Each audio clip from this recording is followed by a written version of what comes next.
Una sa lahat, nagpapasalamat ako sa Diyos Elohim sa pagpapahintulot sa atin na ipangilin ang kapistahan ng tinapay na walang pampaalsa. Ngayon, pag-aralan natin ang salita ng Diyos sa sermon na may titulong Pananabik para sa Kawalang Hanggan. Ngayon ay ang kapistahan ng tinapay na walang pampaalsa. Ginugunita nito ang pagdurusa ni Kristo. Kung iisipin natin si Kristo na pinasan ang pagdurusa ng krus para sa atin na mga makasalanan, masasabi natin na ito ay isang napakalungkot na kapistahan. Ano ang nais ituro sa atin ni Kristo sa pamamagitan ng kanyang pagdurusa? Bakit sinasabi sa atin ng Diyos na pasanin ang ating sariling krus at sumunod sa Kanya? Gaya ng ipinapakita sa titulo ng sermon sa araw na ito, may malalim na kalooban ng Diyos na ipagkaloob sa atin ang pusong nananabik para sa kawalang hanggan. Sa pamamagitan ng kapistahan ng tinapay na walang pampaalsa, dapat nating maunawaan ang kalooban ng Diyos. Tinatanggi ng mga ateista ang pag-iral ng Diyos, sinasabing, kung ang Diyos ay pag-ibig, bakit umiiral ang mga may kapansanan sa lupang ito? O, kung ang Diyos ay Diyos ng katarungan, bakit laganap ang kasamaan sa lupang ito?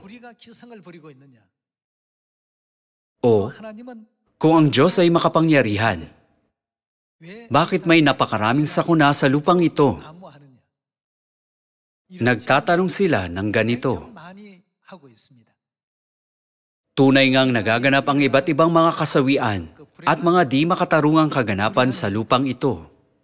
Tila makatuwiran ang mga bagay na ito dahil ipinapalagay nila na ang buhay sa lupang ito ay ang lahat-lahat. Gayunman, kailangan nating isiping, kung muli tayong mabubuhay pagkatapos ng buhay sa mundong ito, ano kaya ang mangyayari?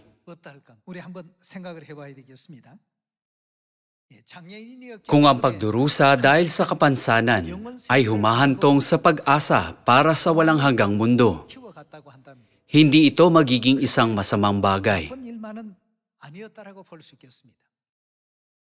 Gayon din, kung ang pagdurusa dahil sa mga di matuwid na tao ay humahantong sa isang pananampalatayang nananabik sa walang hanggang mundo, isa itong bagay na dapat nating tiisin.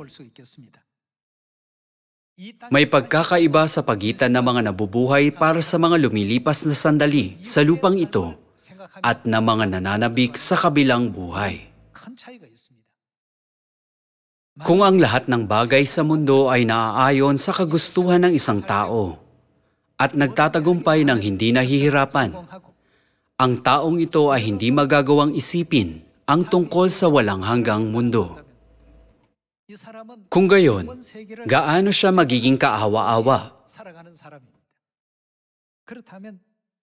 Ang mahalaga ay kung magtatapos ba ang buhay sa lupang ito o kung may isa pang buhay pagkatapos ng ating buhay sa lupang ito.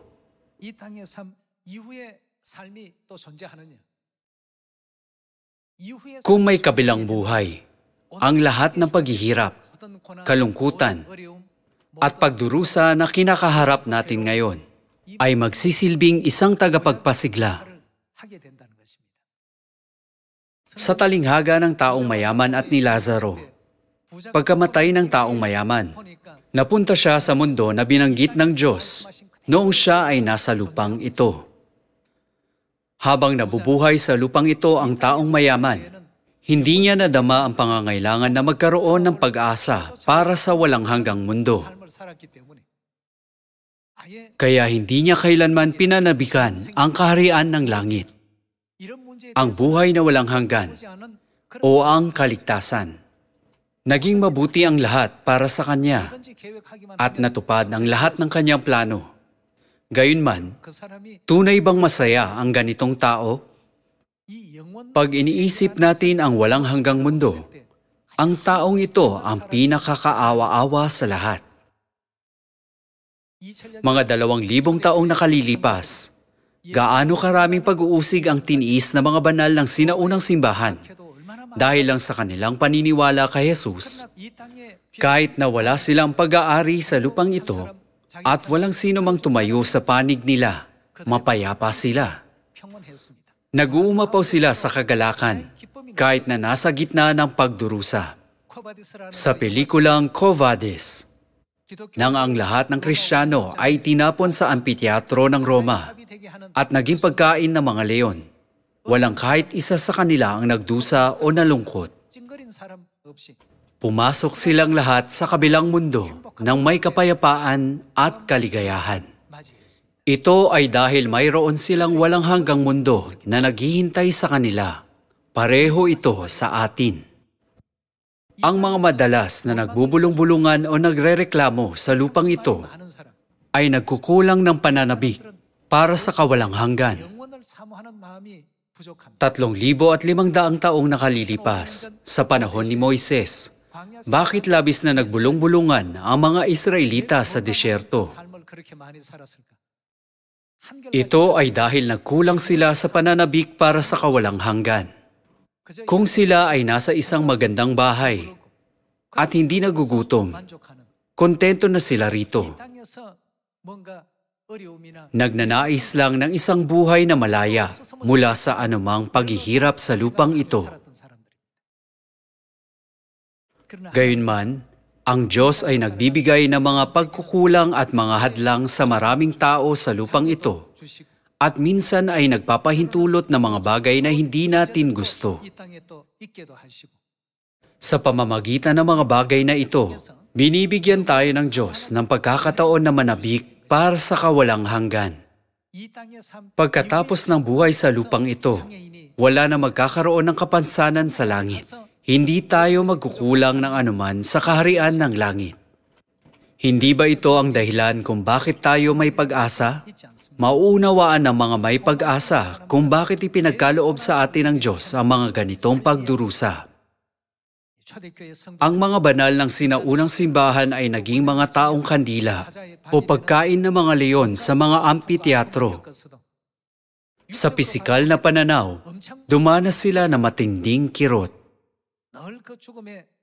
Sa kabila ng panganib sa pagitan ng buhay at kamatayan, hindi sila nagreklamo ng kahit kaunti. Ito ay dahil naniwala sila na ang walang hanggang mundo ay ibibigay sa kanila pag natapos ang buhay sa lupang ito. Ngayon, bilang mga nagnanais na sundin ang buhay ni Kristo at nagpapasan ng krus, dapat din tayong manabik para sa kawalang hanggan. Hindi lang tayo pinanonood ng Diyos na nagdurusa dahil nagkukulang siya sa kapangyarihan. Sa halip, nilalayon niyang ipagkaloob sa atin ang mga pagpapala sa pamamagitan ng mga paghihirap na ito. Kung naging maayos ang lahat sa lupang ito, at nabigo tayong magkaroon ng pag-asa para sa kawalang hanggan, may tuturing ba na isang pinagpalang buhay, ang buhay na magtatapos sa kamatayan? Hindi kailanman. Ang taong namumuhay ng ganito ay magiging ang pinakakaawa-awa. Ang buhay ay dapat na may kirot at pagdurusa. Mga kapatid, pakiusap, pag-isipan ito. Kailan nagiging pinakamataimtim ang ating panalangin? Ang mga taimtim na panalangin ba ay iniaalay pag maayos ang lahat? Hindi. Ang ating mga panalangin ay magiging sapilitan lang. Gayunman, pag nagkukulang tayo sa isang bagay o nagdurusa sa kirot, taimtim tayong nananalangin. Kaya pag sinasabihan tayo ng Diyos na pasanin ang ating krus at sumunod sa Kanya, hindi niya ibig na pahirapan tayo. Sa halip, nais niya tayong tulungan na palaguin ang ating pananabik para sa kawalang hanggan at pagpalain tayo. Pag-aralan natin ito ngayon sa pamamagitan ng Biblia. Tingnan natin ang Ecclesiastes chapter 3 verse 9.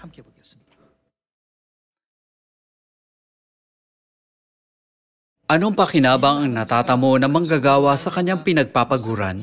Aking nakita. Ano ang ibinigay ng Diyos? Kahit pag nakahiga lang tayo, magagawa ng Diyos na mahulog ang hinog na persimon sa ating bibig ng kusa. Ang Diyos ay makapangyarihan sa lahat. Gayunman, ano ang ibinigay ng Diyos sa mga tao? Binigyan niya tayo ng mga pasanin. Ito ay para ipaunawa sa atin ang pagsisikap sa pamamagitan ng mga pasanin. Aking nakita ang gawain na ibinigay ng Diyos sa mga anak ng mga tao upang pagkaabalahan. Verse 11, Ginawa niya ang bawat bagay na maganda sa kapanahunan niyon. Inilagay rin niya ang ano? Ang walang hanggan sa isipan ng tao. Gayunmay hindi niya malalaman ang ginawa ng Diyos mula sa pasimula hanggang sa wakas. Sa pamamagitan ng mga pagdurusa, nais niya na mamukadkad sa ating mga puso ang pananabik para sa kawalang hanggan. Kung ang sinaunang simbahan ay nakatanggap ng suporta mula sa imperyo, gaya ng simbahang Katoliko, maglalabas ba ng samyo ni Kristo ang kanilang pananampalataya? Hindi kailanman. Pag iniisip natin ang mga pagpapala na ibibigay sa atin ng Diyos sa mundong darating, mauunawaan natin na hindi nakapapagod ang buhay natin sa lupa at na ang ating mga paghihirap ay hindi resulta ng hindi natin pagtanggap ng mga pagpapala ng Diyos. Ano ang ibinigay ng Diyos sa mga anak ng mga tao? Binibigyan niya tayo ng mga pasanin. Hindi ba kaya ng Diyos na lumikha ng isang mundo kung saan makakakain tayo ng sagana nang hindi nagpapagal sa lupang ito? Siyempre, makakaya niya itong gawin. Kung gayon, bakit binigyan ng Diyos sa mga tao ng mga pasanin? Lumipat tayo sa 2 Corinthians chapter 4 verse 16. Chapter 4 verse 16. Kaya't kami ay hindi pinanghihinaan ng loob, bagamat ang aming panlabas na pagkatao ay nabubulok. Ang aming panloob na pagkatao ay binabago sa araw-araw, sapagkat inihahanda tayo nito magaan at panandali ang kapighatian. Para sa ano? Para sa walang hanggan at di masukat na kaluwalhatian. Ano ang ibinibigay sa atin para makamit ang mga bagay na walang hanggang mundo? Ibibigay sa atin ang mga panandali ang kapighatian at mga pasanin ng krus. Ang mga tao sa mundo ay nagtatanong ng, naniniwala kayo sa Diyos, pero bakit kayo nakakaranas ng napakaraming paghihirap? Hindi ba dapat na magresulta sa nag-uumapaw na pagpapala araw-araw ang paniniwala sa Diyos? Iniisip nila na ang mga pagpapala ay nakakamit sa maikling buhay na ito. Gayunman, hinahangad natin ang mga walang hanggang pagpapala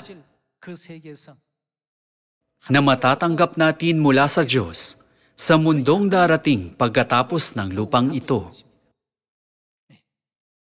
Kung hindi umiiral ang mundong ito, ang mga Kristiyano ay walang sagot marahil sa tanong ng mga ateista na, kung ang Diyos ay makapangyarihan sa lahat, bakit may napakaraming sakuna?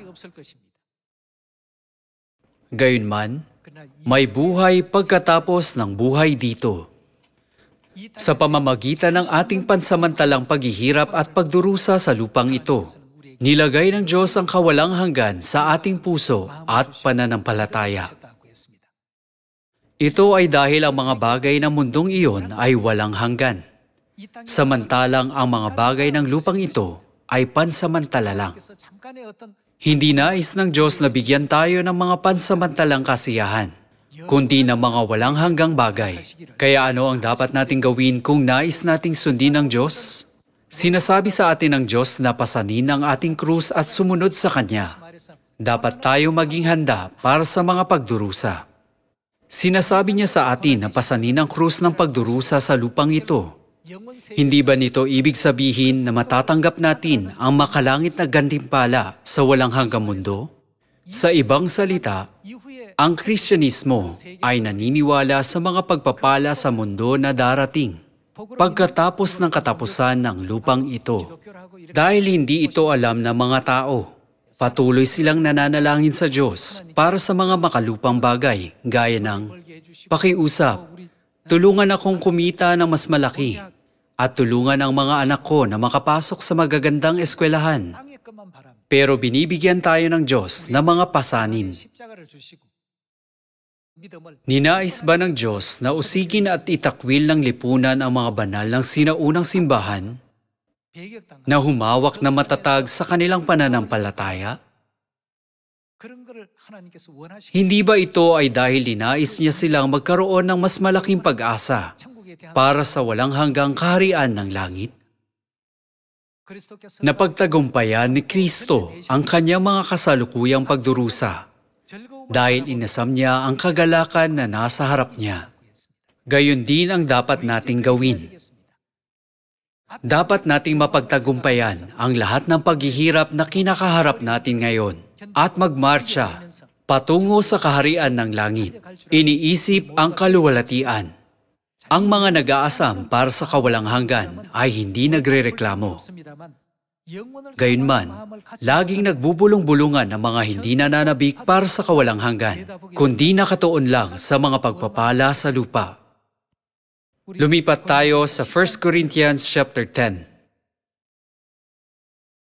1 Corinthians chapter 10 verse 9. Huwag nating tuksuhin si Kristo na gaya ng pagtukso ng ilan sa kanila, at sila'y pinuksa ng mga ahas. Huwag din kayong magbulong-bulungan, gaya ng ilan na nagbulong-bulungan. Ano ang ginawa nila? Nagbulong-bulungan sila sa disyerto, at sila'y pinuksa ng tagapuksa. Nilikha ng Diyos ang di kanais-nais na kapaligiran, at inutusan sila na huwag magbulong-bulungan. Mayroon ba silang sapat na pagkain o tubig noon? Dahil nagkukulang sila sa pananampalataya upang manabik para sa kawalang hanggan, tumuon sila sa kanilang kasalukuyang gutom, uhaw, at di kaginhawahan. Bilang resulta, ginugol nila ang 40 taon sa disyerto na nagbulong-bulungan at nagreklamo at nawasak. Ibinigay sa atin ng Diyos ang kasaysayang ito bilang isang halimbawa. Magpatuloy tayo sa verse 11. Ang mga bagay na ito ay nangyari sa kanila bilang halimbawa at nasulat bilang pangaral sa atin na dinatnad ng katapusan ng mga panahon. Kaya't ang nag-aakalang siya'y nakatayo ay mag-ingat na baka siya'y mabuwal. Ang mga naghahangad para sa kawalang hanggan at nakatuon sa kawalang hanggan ay higit na tutuon sa mga pangako ng Diyos sa halip na magreklamo. 하나님께서 약속하신 약속에 관심을 더 많이 갖습니다. Dahil higit nilang pinahahalagahan ang mga pangako ng Diyos, hindi sila nagbubulong-bulungan. Sinasabi sa atin ng Diyos na pasanin ang ating krus at sundin siya. Ngayon ay ang kapistahan ng tinapay na walang pampaalsa kung kailan dapat nating pasanin ang krus ni Kristo. Dapat tayong magkaroon ng pananampalatayang nagpapahintulot sa atin na pasanin ang krus ng may pasasalamat. Tingnan natin ang Ecclesiastes chapter 1 verse 1. Basahin natin ang Ecclesiastes chapter 1 verse 1. Ang mga salita ng mga ngaral na anak ni David, hari sa Jerusalem. Walang kabuluhan na mga walang kabuluhan. Sabi ng mga ngaral, walang kabuluhan na mga walang kabuluhan. Lahat ay walang kabuluhan. Anong pakinabang mayroon ang tao sa lahat ng kanyang pagpapagal na kanyang pinagpapaguran sa ilalim ng araw? Isang salinlahi ay umaalis at dumarating ang isang salinlahi naman. Ngunit ang daigdig ay nananatili magpakailanman. Sumisikat ang araw at lumulubog din ang araw at nagmamadali sa dakong kanyang sinisikatan. Ang hangin ay humihihip sa timog at patungo sa hilaga na nagpapaikot-ikot at paikot-ikot na ang hangin ay humahayo at ang hangin ay bumabalik sa iniikutan nito. Lahat ng mga ilog ay sa dagat nagtutungo, ngunit ang dagat ay hindi napupuno sa dakong inaagusan ng mga ilog. Doon ay muli silang umaagos. Lahat ng mga bagay ay nakakapagod. Higit sa masasabi ng tao, ang mata sa pagtingin ay hindi nasisiyahan, ni ang tainga sa pakikinig ay walang kabusugan. Sinabi ito ni Solomon hindi dahil isa siyang pesimista, kundi dahil isa siyang matalinong tao. Nang mayroon siyang pananaw para sa kawalang hanggan, paano niya tinuring ang mga pansamantalang bagay sa lupang ito? Gaya ng isinulat ni Solomon sa Ecclesiastes, ang anumang ninasa ng kanyang mga mata ay hindi niya ipinagkait at hindi niya pinigil ang kanyang puso sa anumang kasiyahan. Sa kabila ng pagsisikap na subukin ang lahat ng bagay, naabot niya ang ganitong konklusyon: walang kabuluhan ng mga walang kabuluhan, walang kabuluhan ng mga walang kabuluhan, lahat ay walang kabuluhan. Ang lahat ay natupad alinsunod sa mga plano at hangarin ni Solomon. Pinagkalooban siya ng Diyos ng karunungan at kayamanan. 그렇지만 그 모든 것이 Gayunman, 영원한 naunawaan niya na ang mga ito ay panandalian at walang kabuluhan kumpara sa walang hanggang mundo. 것이었다는 것을 깨닫고는 Sa Ecclesiastes chapter 12, ano ang sinabi niya na buong katungkulan ng tao? Matakot ka sa Diyos at sundin mo ang kanyang mga utos, sapagkat ito ang buong katungkulan ng tao. 여러분 Mga kapatid, ginawa ni Solomon ang lahat ng kanyang ninais, pero humantong pa rin siya sa ganitong konklusyon. 주어지는 Minsan, nagdurusa tayo dahil sa mga paghihirap, kirot, at sa landas ng krus. Minsan, hindi nangyayari ang mga bagay gaya ng plinano natin, at nangyayari ang mga di inaasahang sawimpalad na bagay. 불평하는 어떤 일보다는 Gayunman, sa halip na magreklamo, tumuon tayo sa mga katotohanan sa likod ng mga sitwasyong ito. Basahin natin ang Isaiah chapter 51 verse 3. Sapagkat aaliwin ng Panginoon ang Zion, kanyang aaliwin ang lahat niyang sirang dako, at gagawin niyang parang Eden ang kanyang ilang, ang kanyang disyerto na parang halamanan ng Panginoon. Ano ang mangyayari? Kagalakan at kasayahan ay matatagpuan doon, pagpapasalamat at tinig ng awit. Ang tinig ng kagalakan at awit ay matatagpuan sa Zion. Ano ang dahilan kung bakit naging posible ito? Dapat na mapuno ang Zion ng mga may pusong nananabik para sa kawalang hanggan at may pananaw na nakatuon sa kawalang hanggan. 열려있는 사람들로 채워져야 되겠습니다. Pag mas maraming makalangit na kapamilya ng Zion ang magkaroon ng ganitong pananabik para sa kawalang hanggan, mas maraming tinig ng kagalakan, pag-awit, pasasalamat, at kagalakan ang mag-uumapaw sa Zion. Ang dahilan kung bakit hindi tayo pinagkalooban ni Kristo ng pansamantalang kasiyahan mula sa makamundong bagay. 허락하시는 것이 아니라 Sa halip ay binibigyan tayo ng mga hadlang, mga paghihirap, at mahihirap na sitwasyon. Ito ay para makatanggap tayo ng mas malalaking pagpapala sa kaharian ng langit. 우리를 때로는 두기도 하십니다. Ayon sa Deuteronomy chapter 8, ano ang ginawa ng Diyos? 낮추게도 하시고 Pinagpakumbaba niya tayo, at minsan, ginugutom niya tayo. Gayunman, ito ay para pagkalooban tayo ng mga pagpapala sa huli. Hindi ba ito ang dahilan kung bakit nilalagay tayo ng Diyos sa maraming iba't ibang sitwasyon? Hindi ito ginagawa ng Diyos dahil siya ay masama. Nais niya magkaroon tayo ng pananabik ng kawalang hanggan sa pamamagitan ng mga sitwasyong ito. 열어주기 위함입니다. Ngayon, pag nilay-nilayan natin ang pagdurusa ni Kristo sa pamamagitan ng kapistahan ng tinapay na walang pampaalsa, pag iniisip natin ang kirot na tiniis niya dahil sa ating mga kasalanan, tayo ay labis na humihingi ng tawad. Sa halip na isiping, ganito ba ang buhay ko dahil hindi ko natanggap ang mga pagpapala ng Diyos? Dapat tayong magkaroon ng pananabik ng kawalang hanggan sa tuwing humaharap tayo sa mga paghihirap. 바라볼 줄 아는 안목의 눈을 열어야 되겠습니다. Dapat nating isiping, ibinigay sa akin ng Diyos ang sitwasyong ito upang magkaroon ako ng higit na pananabik para sa kawalang hanggan. At binigyan ako ng Diyos ng pagkakataon na manalangin ng mas maalab at para makatanggap ng mas malalaking pagpapala sa langit. Pag ginawa natin ito, ang tinig ng pasasalamat, pag-awit, at pagsasaya ay mag-uumapaw sa Zion. Kaya nasusulat ito sa 1 Thessalonians chapter 5. Magalak kayong lagi, manalangin kayong walang patid. Ano pa ang dapat nating gawin?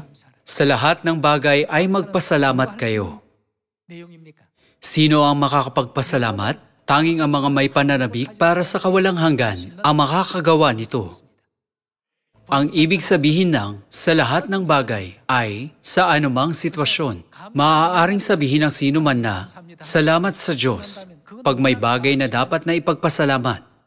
그러나 Ang mga banal ng sinaunang simbahan ay tumakas tungo sa mga katakumba para mangili ng pagsamba. 로마인들에게 Kahit na habang tinutugis sila ng mga Romano, ipinangaral nila ang magandang balita ng kaharian ng Diyos. 전파하기도 하고 오히려 더 Nagalak sila ng may higit na pag-asa. 행복해하고 영원한 Hindi sila naunawaan ng mga taong walang pananabik para sa kawalang hanggan. Iniisip na, 이해가 안 되는 bakit nila gagawin iyon? 왜 저렇게 Inasahan ng mga tao na magmamakaawa sila para sa kanilang buhay. 사자의 발 Para maiwasang maging pagkain ng mga leon, maaari nilang sabihin na, hindi na ako maniniwala kay Jesus. Pakiusap, ilabas ako mula sa impyernong ito. Pero walang nagsabi nito. 한 사람 Sa halip, naghawak kamay sila at umawit ng, sa harap ko ang maningning na daan tungong langit, kahit may kalungkutan at laging nagdurusa, dahil ang liwanag ay nagtataboy sa dilim. 더참 우렁차게 Umalingaw-ngaw ang kanilang mga himno, kahit sa sandali ng kamatayan. 그 순간에도 말이죠. 그래서 그들의 Kaya nasusulat na ang mundo ay hindi karapat-dapat sa kanilang pananampalataya. 그리스도께서 Gaya ng tiniis ni Kristo ang pagdurusa sa krus ng may pananabik na kawalang hanggan. Tayo rin ay dapat na manabik sa kawalang hanggan 영원한 at magkaroon ng pag-asa para sa walang hanggang kaharian ng langit. 많은 안목을 가지고 어떤 Tinataglay ang mga ito, dapat nating tiisin ang anumang kalungkutan o kirot 기뻐하는 at mapuno ng pasasalamat 끊이지 않는 at kagalakan. 다 되어야 되겠습니다. 히브리서 Tingnan natin ang Hebrews chapter 11 verse 33. 저희가 믿음으로 Na ang mga ito, sa pamamagitan ng pananampalataya ay lumupig ng mga kaharian, naglapat ng katarungan, nagtamo ng mga pangako, nagpatikom ng mga bibig ng mga leon, pumatay ng bisa ng apoy, tumakas sa mga talim ng tabak, lumakas mula sa kahinaan, naging makapangyarihan sa digmaan, nagpaurong ng mga hukbong dayuhan, tinanggap ng mga babae ang kanilang mga patay sa pamamagitan ng pagkabuhay na muli. Ang iba'y pinahirapan at tumangging-tumanggap ng paglaya upang makamit nila ang higit na mabuting pagkabuhay na muli. Ang iba'y nagtiis ng pagkalibak at paghagupit at maging ng mga tanikala at pagkabilanggo. Sila'y pinagbabato hanggang mamatay, nilagari, pinagpapatay sa tabak. Sila'y naglibot na may suot na balat na mga tupa at kambing, mga naghihirap, pinag-uusig, inaapi, na sa mga iyon ay naging ano ang mundo? Ito ay hindi karapat-dapat ang salibutan. Dahil may pag-asa ang mga banal ng sinaunang simbahan para sa walang hanggang mundo, napagtagumpayan nila ang mga pag-uusig. 했던 것입니다. 그러니 그들의 눈에는 세상의 Kaya hindi karapat-dapat sa mga ito ang sanlibutan. Patuloy nating basahin ang verse 38. Sila'y nagpalaboy-laboy sa mga ilang, sa mga kabundukan, sa mga yungib, at sa mga lungga sa lupa. At ang lahat ng mga ito, bagaman pinuri dahil sa kanilang pananampalataya, ay hindi nila tinanggap ang ipinangako. Yamang naghanda ang Diyos ng lalong mabuting bagay para sa atin, upang huwag silang gawing sakdal na hiwalay sa atin. Sa panahong ito, naglalakad tayo sa landas ng pananampalataya na may pangako ng Diyos para sa mas malalaking pagpapala kaysa sa natanggap ng mga banal ng sinaunang simbahan. 우리는 Tumatanggap tayo ng liwanag ng katotohanan na 7 beses na mas malakas. 있습니다. Kung gayon, tayong mga may mga mata para sa kawalang hanggan ay magagawang pasanin ang anumang krus na darating sa atin. 이와 같은 사람들이 다 될 수 있을 것입니다. Sa pamamagitan ng kapistahan ng tinapay na walang pampaalsa, isipin natin ang pagdurusa ni Kristo at itanong sa ating mga sarili ang, paano napagtagumpayan ni Kristo ang pasakit ng krus? Paano natin mapagtatagumpayan ang pasakit ng krus na dapat nating pasanin? Kung walang pananabik na nakatuon sa kawalang hanggan, hindi natin magagawang pasanin kahit ang pinakamaliit na krus. Hahantong ito sa pagbubulong-bulungan, gaya ng, 내가 하나님을 bakit ito nangyayari sa akin? Kahit naniniwala ako sa Diyos. Gayunman, naiba ang mga may pananabik para sa kawalang hanggan. 그리하지 않습니다. Mga kapatid, kung may mga mata tayo para sa kawalang hanggan, anumang sitwasyon ang kaharapin natin, hindi ito kailanman magiging pagmumulan ng kasawian. Ang lahat ng ito ay humahantong sa kasiyahan. Sa pamamagitan ng mga ito, nagawa nating hanapin ang Diyos ng mas maalam at nabibigyan tayo ng pagkakataong manalangin sa Diyos ng isa pang beses. 오늘 Ngayon, 그리스도께서 alalahanin natin ang kahulugan ng mga salita ni Kristo na tanging ang mga nagpapasan ng kanilang krus ang makakasunod sa Kanya. 다시 한번 Sa kabila ng anumang paghihirap, tumuon tayo sa walang hanggang kaharian ng langit ng may pasasalamat at galak. 바라보고 감사하는 마음 Masigla tayong mamuhay alinsunod sa salita ng Diyos para maging makabuluhan ang sakripisyo ng Diyos sa krus para iligtas tayo. 십자가의 희생으로 말미암아 살려주신 보람이 있게 Umaasang lalakarin ng lahat ng anak ng Zion ang landas ni na ama at ina na mapagbiyaya na may ganitong mga realisasyon. Nais kong tapusin ang sermon ngayon. Maraming salamat.